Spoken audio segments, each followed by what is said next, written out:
How's your day been? I can't complain. Do you know what I mean? I'm just like really starting it, to tell you the honest truth. I was Mm. working last night, came in about 12, 1 o'clock. So yeah, by the time you settle down as a comic, you know, like when we come in, we don't come in and go straight to bed. We're up for a good few hours first. Okay, I guess you're wound up, right? You must be. Yeah, yeah. So it's to come back down, and that Mm. takes you a couple of at least 2, 3 hours. So usually you don't get to bed till about 3, 4 on the day you come from a show. I don't like to start an interview talking about a man's age, but Slim, you got your glasses on, and they look like your reading glasses. Come on, Them man. look like the glasses you wouldn't wear when you was younger. Yes, me need reading glasses, sir. I tell you what, is the phones mess my eyes up, bro. Is that what's accelerated the deterioration? Because I'm the same size. Yeah, no doubt, no doubt. The Yeah, phones, yeah, from this phone business come around. just 4G, from 4G. Before that, we never used to look at our phones like that. true. Slim, we're here to talk about your upcoming tour later on in the year. Kicks off in Black History Month and sees you touch the stage at the London Palladium. Big Yes, thing sir. that. Yeah, man, big thing That's that. I'm glad for you, big man. Have you thank touched that you. stage before? Yes, I've done a show, but it wasn't part of a lineup I was in. You Got Jokes. Mm. uh, uh, Promotions called You Got Jokes hired us, and we done me, Eddie Caddy, and all that. We done something there. It was really nice though. It was a really nice venue. I think I've So you seen come away. the DVD that flies about actually. Yes, Mm. yes. You Got Jokes. That one. So that was done at the Palladium in 2018 or 19. 2018 or 19. We done that. So only once. So it's nice that I'll be going back again. Um, yeah, stepping up because Hackney Empire was always my base, wasn't it? That was like Yeah, the home for my comedy show specials and that. So yeah, onwards and upwards, man. That's what it I is. see that from the press release and bits and pieces I've been saying, you're not totally comfortable with being referred to as the king of Black British comedy circuit. Is that right? Or do you feel like you're the king, you have the crown? Does that matter? Talk to me about all of No, I'll tell you what it is. I don't like self-labeling myself. It's really for the public to say how they see me. You know, some people, I don't come from the era where you label yourself.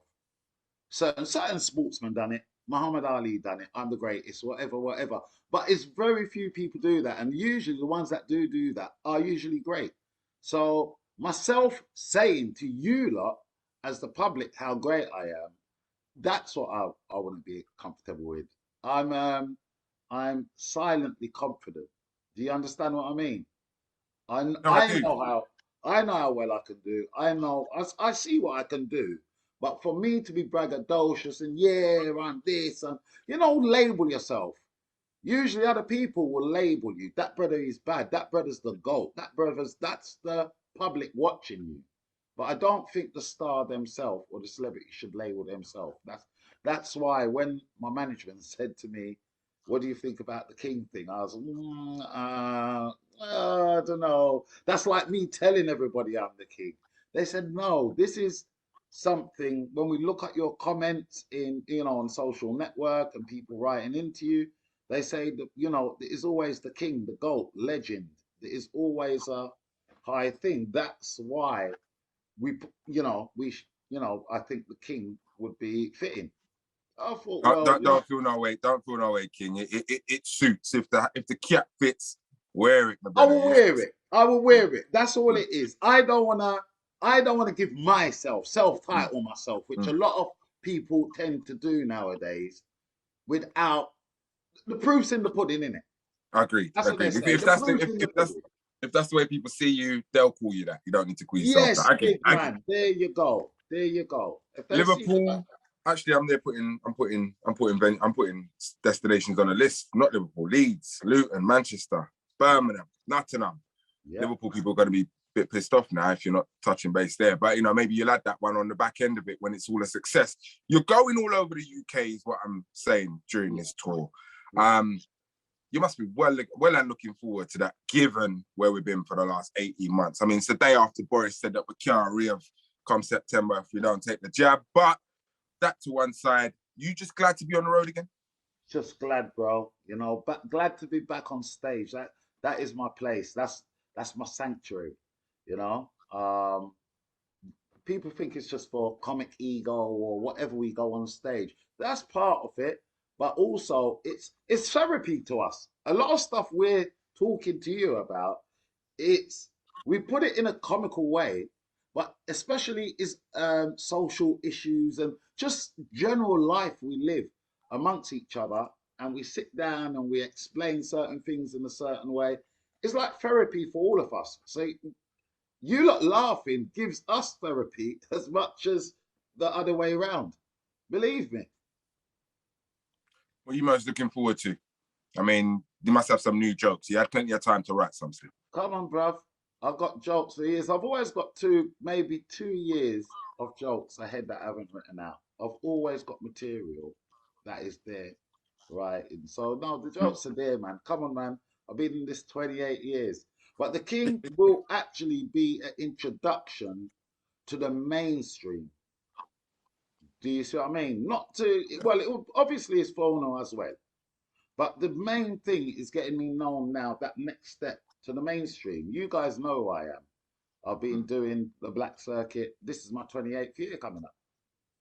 So it's time for the mainstream people. So the white folks, them to know who I am. I remember the last time you and I sat down and had a conversation. I think you was with Richard Blackwood promoting the Bad Boys. And you were saying a similar thing then. It's like you've done enough things. You've done a lot in your career. And maybe just kind of galvanizing that audience, that mainstream audience, and really kind of ramping up the numbers in terms of those who are aware of Slim and follow your content and go looking for you like they do Mo Gilligan, and go looking for you like they do Judy Love. And I was speaking to Gina yesterday last week. And you guys blazed that trail, and she was talking about the fact that she had to do what she had to do in order for them not to come through, and kind of be accepting and receiving the opportunities they are now. Yeah. You're still in that place where you can go grab some of that yourself though, right? Is that what you're talking about? 100%. 100%. You know what? I was supposed to originally go. Now watch how turn of events can happen in life.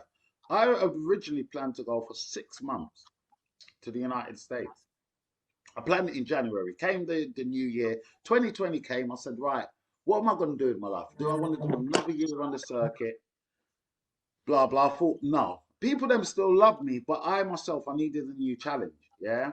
So I booked up my Airbnb, 6 months, paid my flight. Everything was paid for, put aside.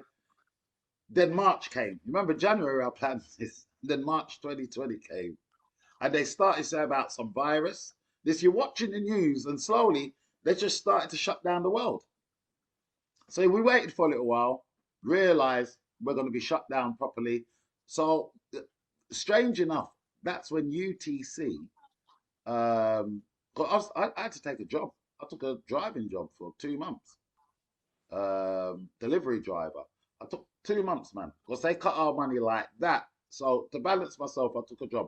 During that job, UTC called me, asked me, am I still looking for representation? Now, I sat down and I thought, well, I was really going to America, but I'm not sure how long this thing's going to last. So if I'm going to be in England, I might as well. So I sat down with them, had a chat. We worked out what we wanted, what they could do for me, what I wanted, what direction I wanted to go, and yeah, boom, I haven't looked back. So that is the strange turn of events. I shouldn't even be here. Well, UTC is relatively new in terms of agents and management compared to the old school ones, like your Avalons, etc., etc. As well, I've noticed this is why I did like UTC. You get basically you get personal treatment from the agent. You got a lot of these big agents, they got hundreds of acts. You're just one in hundreds. Do you see what I mean? When they take somebody, they actually know, right, we've got time to further this guy, we've got time to further this girl. So it seemed like a no-brainer going with them. You know, I watched them over the last few years, what they've done with Dane, Mo, K Kurd, Babatunde. I just watched what they were doing with their acts, and they're all off color, and they were all making some proper kind of headway. You know, you're seeing on some proper mainstream shows. So I was always impressed with that. But I had actually given up, as I said, on the English circuit. I'd actually given up on it. I said, you know what, I'll go America because I've got so much contacts over the years. I've built up some good contacts. You know, they've always said to me, come over. Eddie Griffin, come over, Slim, come and tour with me. Bill Bellamy, come over and tour with me. Kevin Hart, come over and tour with me. And you got say these guys saying that to you, and for some reason you're clinging on to England in the hope that they might recognize you. I can't tell you why these people have only come for us now. That's the truth. Yeah. But I mean, obviously, this shift in maybe attitudes towards us um, position as black people in England. So with George Floyd and everything, I think it shone a torch on a lot of institutions now where racism, if you notice, all this was going on. If you notice on the TV now, it's all black people on the ads. Do you see what I mean? There's just so I might be part of that affirmative action kind of thing that's going on over here at the moment. I hope So it's not affirmative action. I hope it's no, a you know wave, what I mean. and I'm I not hope it saying that is that, but continues. at the end of the day, I know what you mean, though. I know what you mean. they're looking for Mm. now. They're looking for non-white acts. We're Mm. looking for new acts, but they're definitely um, they've definitely broadened the horizon on the amount of different people. Diversify. At first it was just one or two of us allowed through. Now it's opening up a bit. So if I can jump on that wave, I will, man. Do you know what I mean? Now, good luck to you, man. I think you should, and I think there's going to be a whole heap of people looking forward to just supporting you, because we know how these things go, right? The London Palladium is the sort of venue that they've got members, and those members get the tickets first, and that's why we don't get the tickets, and then we don't get to support our acts, and then the shows don't look like. So there's this cyclical effect, which I'm hoping the likes of you, Mo, and just across the spectrum, really, Angela Mar. There's a whole wave of comedians. Curtis. There's so many that over the years that didn't get to walk in on those stages, and they should have done. So I'm glad that your career is not finishing without that happening. If you could bring about some concerted change yourself, Slim, and keep things moving in the right direction, so that the next generation don't even sing the same song, anywhere near the same song that you sang, what would you do? What would you implement? What would you impart? I would create well, I would love to start a comedy club or a chain of them that just concentrates on um, the connoisseurs of the game. Doesn't matter what your color is, and that is the beautiful thing. Doesn't matter what your color. Funny's funny, yeah. But to leave us out, like I used to do the Comedy Store, and they give you it once in a while, 2 shows a year. If you're not part of their or on their books, because they got their own comics, that's who they turn over at the Comedy Store. Their own acts. Every so often they feed you some crumbs, etc. So I would like for me to have a comedy club or at least a chain of them that, yeah, it's just talent. Don't matter the color, creed, culture. If that person's funny, connoisseur, they get on stage. And I think if we have venues like that where people are not excluded because of whatever reason it is, yeah, it's win-win. Comedy crowds love that. Comedy crowds love to laugh. If you can offer them a top premier comedy venue that they can go and they know either the up and coming ones or the ones that are premier already, that's what I'd like. And I think in the industry, through TV, theatre, the whole of the industry. I think we do need. We've got people behind the scenes already, but we need people more in power to make certain decisions, especially concerning any content to do with our really our culture.